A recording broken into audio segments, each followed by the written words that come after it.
This month, we are going to focus on the idea of wholehearted living.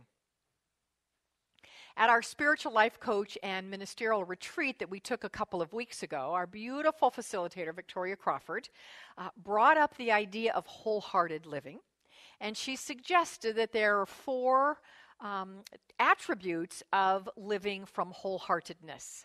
And I loved, when we talked about them briefly, and I loved the idea, and I asked her if she would mind, if she would give me permission, and she did, to deepen into them, kind of unpack the idea of what these 4 qualities or attributes of wholehearted living are. So I want to thank Victoria for giving me permission to take her idea and running with it for the whole month, because I thought it would be lovely to spend this month looking at the 4 attributes of wholehearted living, and they are a heart that is open, a heart that is full, a heart that is clear, and a heart that is strong. So each week this month, we will take one of those aspects and explore it. Now, I decided to do that because I loved the concept. And then last week, after I announced that this was where we would go in the month of November, one of you, and I won't say who it is because you're sitting here today, but you'll know who you are, said to me afterwards, I'm really glad that we're covering this topic next month because this is a time of year where my heart, and I'm going to extrapolate it and say probably other hearts, want to perhaps close up a bit. Because this can be a challenging time of year for people for different reasons. Maybe it's because you kind of feel overwhelmed with all the to-do there is as we approach Thanksgiving, and then, here we go with the busyness of the holidays. Or it's because these times of year bring up sadness for us, or they remind us of loss, or there's just all sorts of reasons that this time of year can be a time where our heart wants to close. So how perfect that we are spending this month talking at being wholehearted and open and full and clear and brave. And I would love to say that, yes, I had that intention when I decided to do that this month, that I knew that this would be a difficult time of year. And no, I had no idea, but no. But Spirit did, the divine in me, that place in me that knows more than this place in me knows, knew that, and I thank you who pointed that out to me last week. So today, we're going to kick it off with the first idea of wholehearted living, which is the quality of openness or open-heartedness. And to set the tone for that and to get us going, I want to tell you a story. And it is a true story. Happened a number of years ago, but a true story. And I told Dave in first service that I did not need his help on this one, although then he did help me and it was beautiful, so I will receive that same help this time. All right. So it's a story of a young boy by the name of Shea. And Shea was a student at a Jewish school in Brooklyn, New York, for young people with learning disabilities. And we had a debate in first service about how to pronounce this word, because I don't know, and I even looked it up, and I still can't find it. I went on Google for translation, and I couldn't find it. It's a Jewish word or Hebrew word or Yiddish word, I'm not sure which, but it is spelled C-H, which is usually pronounced right? Got to get it down here. C-H-U-S-H. I pronounced it chush in the first service, and the people of Jewish background said it probably is not pronounced chush. It probably has a at the beginning of it, but I didn't want to get anything on the front row as I said that. So we're just gonna call it a school for children with learning disabilities. That's where he went during the week. But on Sundays, he went to, and this one I can't pronounce, a yeshiva. I was told I did pronounce that correctly, a yeshiva, which is a mainstream school. It is a school for kids without learning disabilities. So he did that on Sundays. One particular Sunday, he came to school, his dad brought him to school, and his classmates were playing baseball. And Shea said to his dad, can I play? The game was in play. It was happening already. And Shea said to his dad, Dad, can I play baseball? Well, his dad knew several things about his son. The first thing he knew was that his son was not even remotely athletic.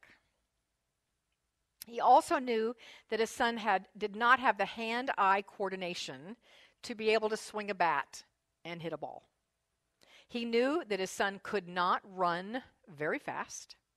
And he was also pretty sure that no boys on the team, on either team, were going to want him on their team. But he knew something else as well. He knew that if his son were allowed to play, that would be a huge thing for him.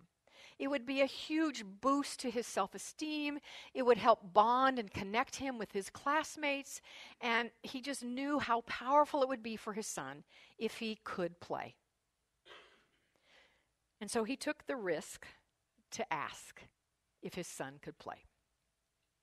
So I want to take a pause in the story just for a moment and ask you a question and invite you into a contemplation. Just as you're listening to the rest of the story, just be in this contemplation. Are there times, and this you don't have to answer out loud, this is rhetorical, but have there been times in your life, and maybe it's right up for you right now, where you have been afraid to ask because you were afraid of the consequences, that you had some thoughts that you might not get what you asked for. You might not deserve what you're asking for. You might be told no. Now, this could be an ask of another person. It could be an ask of the universe to manifest that next dream or that next level of your spiral around your evolution, your upward evolutionary experience. So it could be an ask in several ways, but you are hesitant to ask because there is risk of having the answer be no. And we don't like that. We don't like that risk, and we're uncomfortable with that risk. And so I'm inviting you into the place, are you anywhere in your life right now where there is something on your heart that might require a risk and that you have been hesitant to ask? Maybe it's been that you have in the past made an ask like that, and it hasn't happened. And then you get into that, oh, well, I shouldn't have asked. That was stupid in the first place. Who do I think I am to do that? And everything that I've just described is a heart that is closing or a heart that is closed. So today, the invitation is going to be later, is to be brave and to ask. Follow Shea's father's lead. Because, in fact, even though he knew it was risky and he knew all those things about his son, he also knew the upside of asking. The upside was that they would say yes and let him play. So he went up to a boy. It was between innings. They were actually between the 7th and the 8th inning. And he went up to one boy and he said, can my son Shea play? Now, the kids knew Shea. He was in the school with them. And they knew what he was like and his abilities or his inabilities. They knew all that. And so this one boy that the father asked, he looked down. He didn't want to make eye contact with the dad. He kind of kicked the dirt with his foot, kind of looks around to see if there are any other players around that could give him some help. And then in that moment, he made a choice. And I don't know that it was a conscious choice to open his heart, but he made the choice nonetheless to open his heart. And he said, but he also hedged his bet a bit. He thought it was a safe thing to do because he said, okay, yes, Shea can be on our team. We're losing by 6 runs anyway. The game is already about to be in the 8th inning. He can be on our team, and I'll put him into bat in the 9th inning. Shea was ecstatic. The father was ecstatic. And so he goes in the bullpen and, warms up a little bit and then sits and waits. And the 8th inning now begins, and the other team, they're up to bat, and they don't score any runs at all at the top of the 8th. And then we go to the bottom of the 8th, and it's now Shea's team is up, and lo and behold, they score 3 runs. All of a sudden, that margin is cut in half. They score 3 runs. Still behind, but getting closer. We now go to the top of the 9th, and don't you know that the winning team does not score any more runs? So they're done. They have 6 runs, and that's all they get. It's now the bottom of the 9th. The game is proceeding. Shea's team gets another run. Shea's team gets another run. And now, one of the batters on Shea's team strikes out. And another one strikes out. So here we are. We're at the bottom of the 9th. Just get a picture of this. They are 2 runs away from tying the game, 3 runs away from winning the game, and they have 2 outs. They also have filled the bases with players. Bases are loaded. Guess who's in line to bat? Shea is the next one in line to bat. His father is thinking, oh, dear me, they're going to pull him. I mean, they're not going to let him bat, either the winning or the losing bat. They're not going to let him bat. He took a breath, and lo and behold, the manager said, all right, Shea, you're up to bat. His father was filled with surprise, delight, and utter terror. Right? We can have all those combination of emotions, right? Have you ever had all of those? Sheer delight, just having absolute surprise, delight, and you're absolutely terrified. Well, that is what the dad was, as his son, who has never held a bat before, never hit a ball before, up he goes to bat, and this is the defining moment for the team. But just as he walks up to bat, the entire energy, the entire atmosphere changes. Nothing has happened yet. Nothing has been said. Nothing's been done other than Shea has walked up to the bat. But everything changes. And then tangible things start to change. And the first one is the batter takes several steps forward. I'm sorry. Thank you for clarifying that. You did know what I meant, though, didn't you? Good. Sam, just checking to make sure you're awake. It's a little warm in this room this morning. I want to make sure you're still awake. I got to make a mistake now and again, so you catch me. Good. Yes, the pitcher walked forward a couple of steps. And instead of throwing a fastball or a curveball or a knuckleball or a slider, by the way, are you impressed with my knowledge? My knowledge of baseball? I had to do research on that because I don't know any of that, but I do now. Instead of throwing any of those kinds of pitches, which of course there is no way Shea would have been able to hit those, he sent up a gentle, soft lob. Shea swung with all his might and missed it by a mile. With that, the shortstop, no, not shortstop, who stands behind? Who's behind? Catcher, the catcher. With that, the catcher, see, as now you know, I don't know anything about baseball whatsoever. Those pitches were totally scripted. I got that in my brain. The catcher tosses the ball back to the pitcher. And with that, one of Shea's teammates comes up behind him, stands behind him, reaches around him, takes the bat, puts Shea's hands on the bat where it should be, tells Shea, get in the pitcher's stance, and there they stand.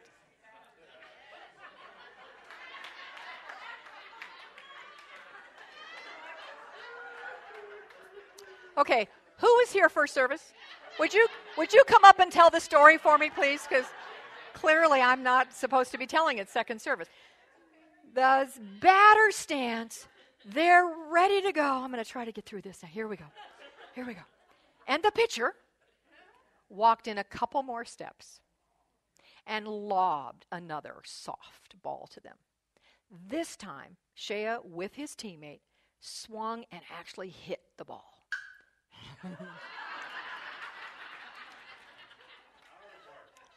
Yeah. No, it wasn't out of the park. It was a slow ground ball that headed its way directly back to the pitcher. But with that, Shea's teammate said, run to first. Now, Shea had never run to first in his life. And he was dismayed and startled, but he started to run. And he really wasn't even sure what he was doing, but he saw the first baseman calling him in. Now, clearly, the pitcher could have picked up that ball, thrown it to the first baseman, game over, his team won, Shea's team lost, we're done. But he didn't. Instead, he picked up the ball and he lobbed a high ball over the first baseman's head into the outfield. Shea gets on first base. The first baseman says, go, keep running. Everyone now starts yelling, run, Shea, run to second base. So he is now running, not very fast, but he's running to second base. The outfielder could have easily thrown that ball to the second baseman, taken Shea out, but he didn't. He, in fact, lobbed it in and it landed right in the middle of the diamond. Nobody went for it. Everyone is yelling, "Run, Shea, run." He gets to first base and he stops. Second base, I got it. Second base, and he stops. The second baseman turned him around and said, "Run to third." And everyone is now yelling, "Run, Shea, run to third." And of course, we got other players coming in. They're coming into home. They're ecstatic. They've gotten home. He runs to third, and now everyone, 18 boys, come in and are following him as they say, "Run home, Shea, run home." And he did, and he made it home, and he was the hero of the day, not just of his team, but of all of those boys. 18 of them lifted him up and celebrated him as a hero. And the story ends by saying that was the highlight of young Shea's life. I'm knowing not the last one, but at that point in his life, it was the highlight of his life. Touchdown. But even I know that that's a different game. Even I know that. It's very funny. All right. So why did I tell you that story? I did not tell you to make you laugh, that's for sure, although I see that did. I also did not tell you that story to make you cry. I didn't want to manipulate your emotions to have you cry, although that may have happened a bit. I did it. Yeah, you're welcome. That's why we have tissue. We have stock in tissue. That I told you that story so that you would have your heart opened. Today we're talking about having our hearts opened. Helen Keller said a beautiful thing about opening our hearts. She said, "The best and most beautiful things in the world cannot be seen or even touched. They must be felt with the heart." So I wanted you to have a heart-opening experience that you felt. And we felt it because we witnessed people, young boys, opening their hearts, even though they may not have identified it as that. They opened their hearts to compassion. They opened their hearts to caring. They opened their hearts to kindness. They opened their hearts to love, is what they opened their hearts to. Again, they may not have said that, but that is exactly what they did. They opened their hearts to love. So this morning I want to offer you one idea. I know sometimes I'm like, here's 5 ideas in the top 10 list and 3 ideas. One idea this morning. One idea for opening your heart wider to love.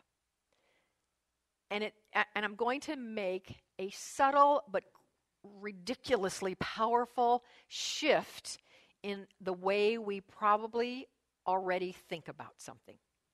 So, really important. I want you to poke your neighbor and say, "Pay attention, this is really important. You need to hear this."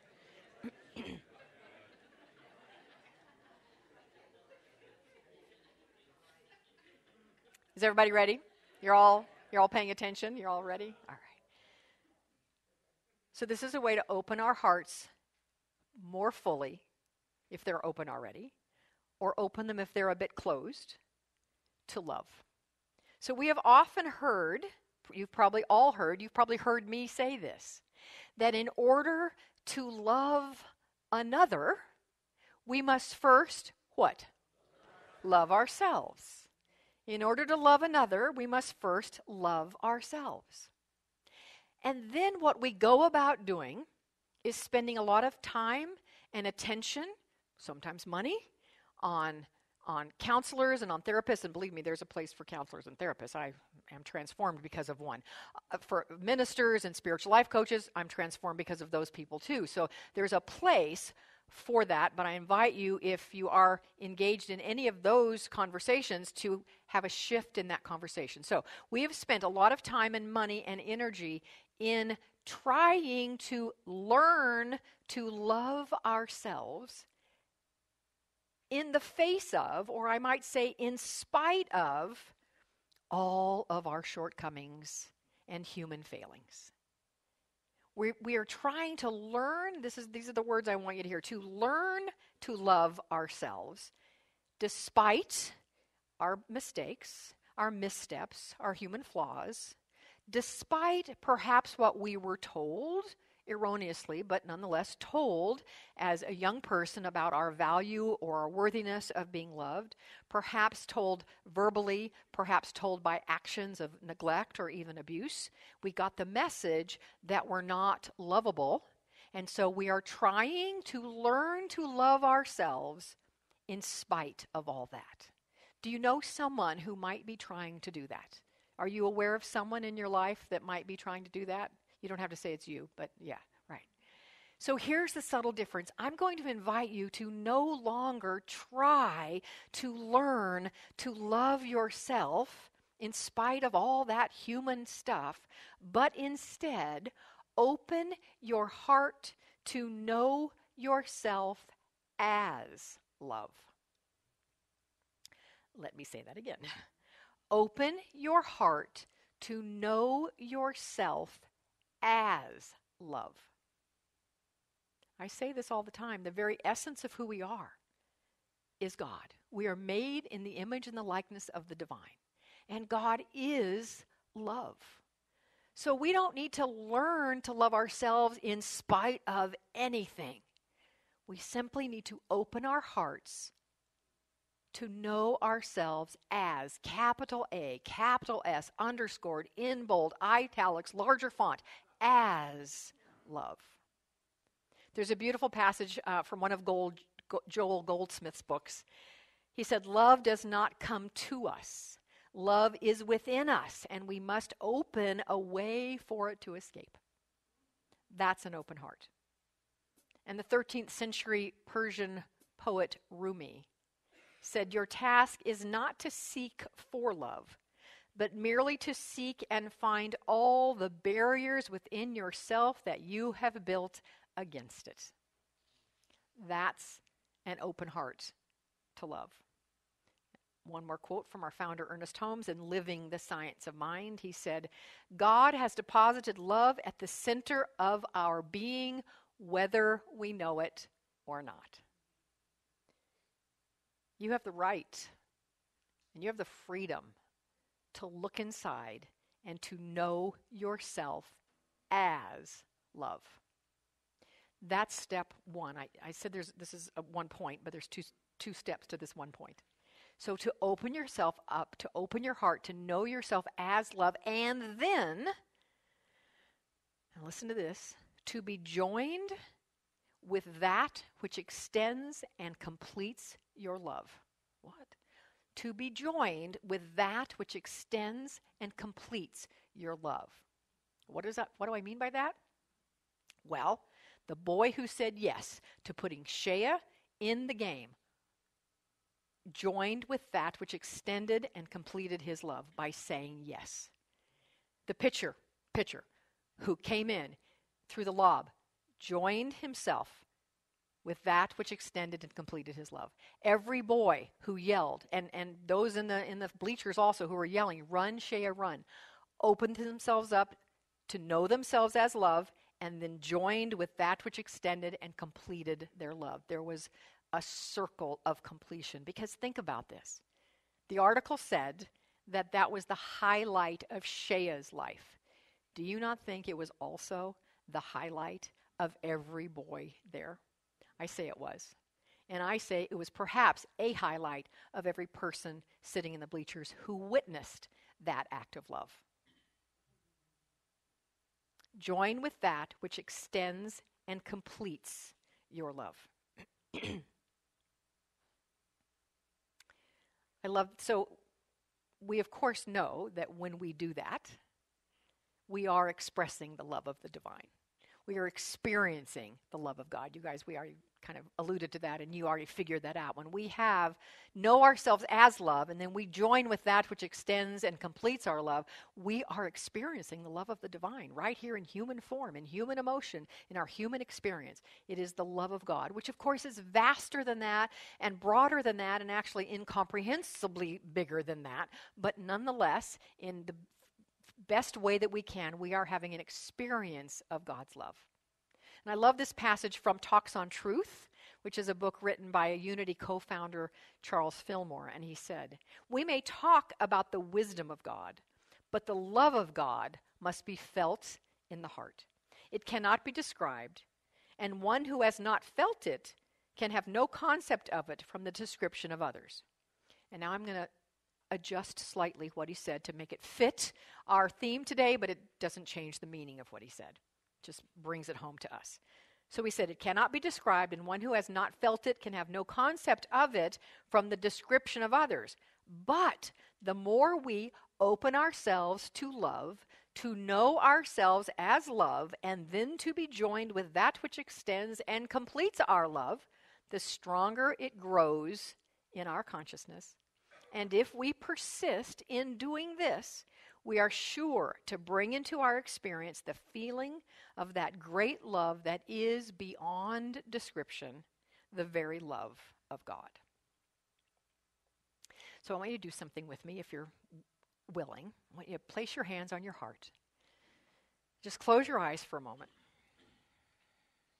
and say silently to yourself, I open today, we're going to start with today. Say to yourself silently, today I open my heart to know myself as love. Today I open my heart to know myself as love. How about if we say that now aloud together? Today I open my heart to know myself as love. Again, today I open my heart to know myself as love. Breathe that in. Today I open myself.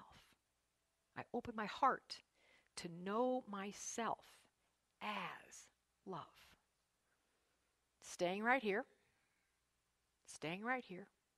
Say to yourself, and I join with that which extends and completes my love. I'll say it again. Again, you say it to yourself silently. And I join with that which extends and completes my love. Can we do it together? And I join with that which extends and completes my love. Let's do it again. And I join with that which extends and completes my love. Take a deep breath. Open your eyes if you haven't already. Come back to me. And I want to know, just from one or two of you, what comes to you in your heart and in your mind in this opened moment, a way that you will join with that which extends and completes your love. Maybe it's stepping out and making an ask.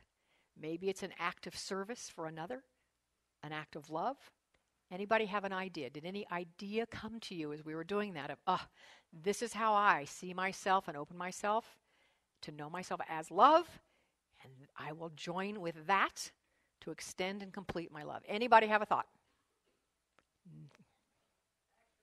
Now, come on. What was that? An act of service. Do you have a specific one in mind? Being open? I love that. However spirit guides me to serve, I am guided to serve. Beautiful. Thank you. Yes, Lisa.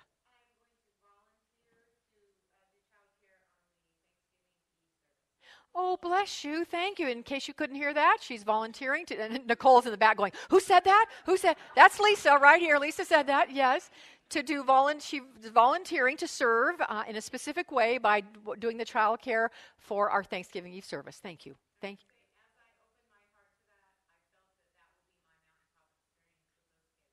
Oh, and if you didn't hear, she said, as I opened my heart to that, I felt like that would be my mountaintop experience to be with those kids. Thank you for that. One more. Come on. Yes. To give hugs out. How gorgeous is that? We could use more of that. Thank you. Thank you. Thank you.